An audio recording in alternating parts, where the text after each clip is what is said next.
My nonverbal child with profound autism was transported to the hospital by ambulance because she broke out in hives from head to toe all over her body in the matter of minutes. I was sitting with Ella at her swing, and she was just doing her normal thing. We were outside like we are every single day, and all of a sudden I hear her go, and then she had like this look of confusion on her face a little bit. So at this point, I don't know, my mommy instincts kind of shot up, and I'm like observing. I'm making sure that I'm watching her. 20 or 30 seconds go by and she does it again.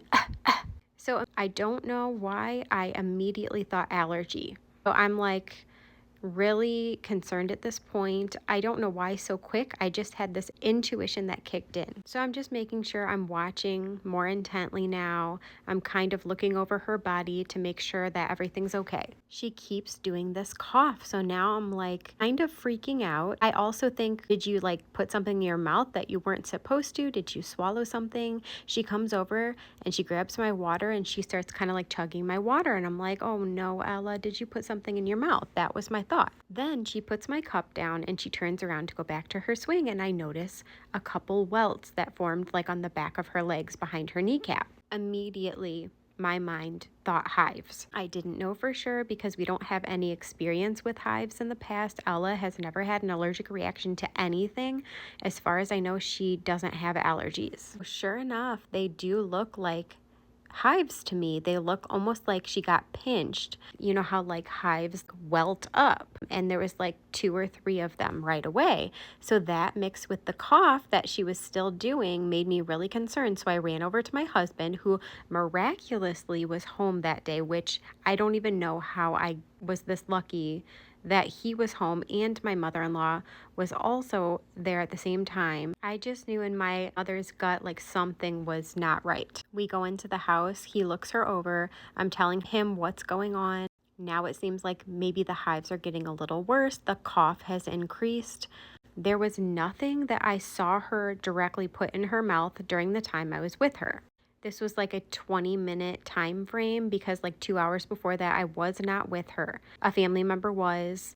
I've read that hives can be either immediate or sometimes they can take a couple hours to take effect. But I didn't see her put anything in her mouth. I didn't see like a bee or a wasp or anything sting her. I didn't see a sting mark. These are the things like we were looking for.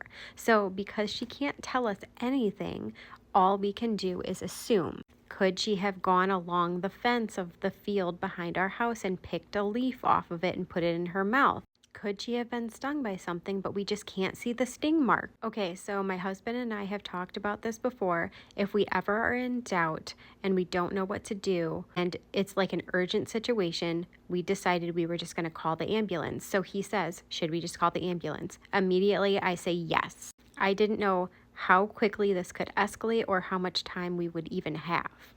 This is the first time this has happened. I've always been kind of like waiting for this to happen in a way, like I knew this would happen at some point. And of course, I'm looking for my Benadryl, and I think I had just thrown the liquid Benadryl away because it had expired and they no longer make the chewables, or I would have had those on hand. So I find Claritin. That's the best I could do. We had kids Claritin. I gave her 2 of those. The ambulance gets there right away. We take her out into the ambulance. My husband buckles her into the ambulance right away. They're kind of evaluating her, and we're trying to go over what could have happened. Same thing. Did she put something in her mouth? Could she have been stung by something? We don't know of anything that could have happened. We don't know of any known allergies. We've never had this happen. They try to do a nebulizer treatment. She's not having it at all, like she would not. They put it in front of her face. She pushed it away. There's no way. She can't swallow a pill, so they have to give her a shot of Benadryl. Because she wasn't like struggling to breathe at the moment, they decided to give her the Benadryl first. They were trying to follow a protocol rather than give her an EpiPen right away. Okay, during this time, we decide that my husband's going to ride on the ambulance, obviously, because Ella can get kind of aggressive when she's frustrated and scared. If she were to start trying to fight her way out of the seat on the ambulance, then he would be the best person to be there. So they give her the Benadryl shot, and I start gathering up my things, and I decide I'm going to follow them in our vehicle. Her hives had started to get worse. We were starting to notice them on her arms a little bit, and I think a little bit on her chest and neck right before I left the ambulance. By the time I got to the hospital, my husband said that by the time the ambulance arrived, her entire body was covered in hives. So I never know how this will go, and I've never really had to take her to the emergency room in the last handful of years.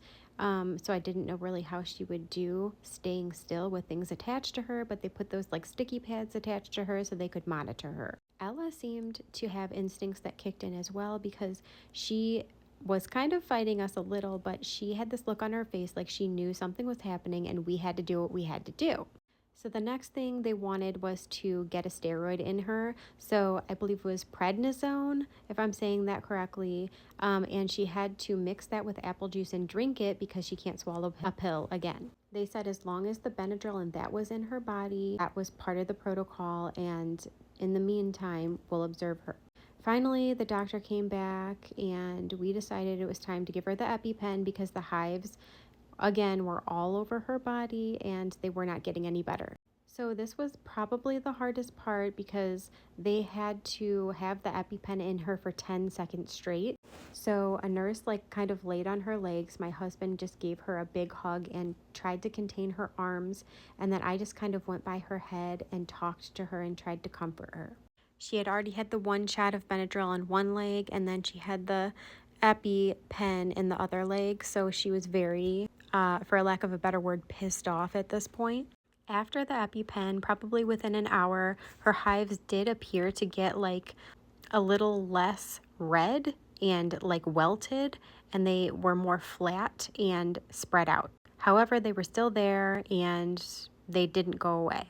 They had her eat something, observed her for a while longer. I think we were there for a total of about 3.5 hours or so. They wanted to make sure she ate something before she left because they wanted to make sure there was no swelling like in her tongue and she could get food down. If there was swelling on her tongue, her lips, or her face, they were going to have to keep her overnight.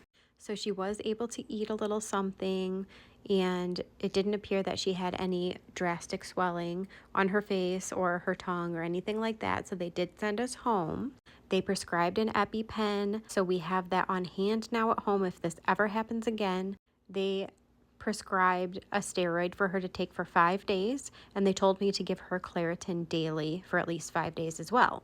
So of course, to add to all the stress I already have as an autism mom of a severely, profoundly autistic child, now I have to be paranoid of literally every single thing as if I wasn't before outside. So I plan to take her to an allergist to see if we can get some kind of answer on what she could be allergic to. It's not easy to get blood work. I don't know that we'll be able to do that. So I don't know if like the normal poke test that they do is going to really come back with anything or not. In the meantime, I guess my anxiety is just going to be even worse.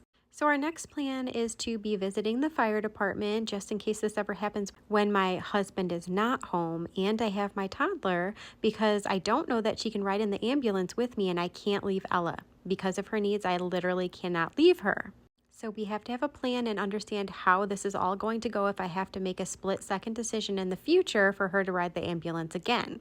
But in the grand scheme of things, this is a good thing because we do have to have a plan, and I am glad that we are going to come up with one so we can be prepared if this happens again. The thought of this happening when he's not home is terrifying to me.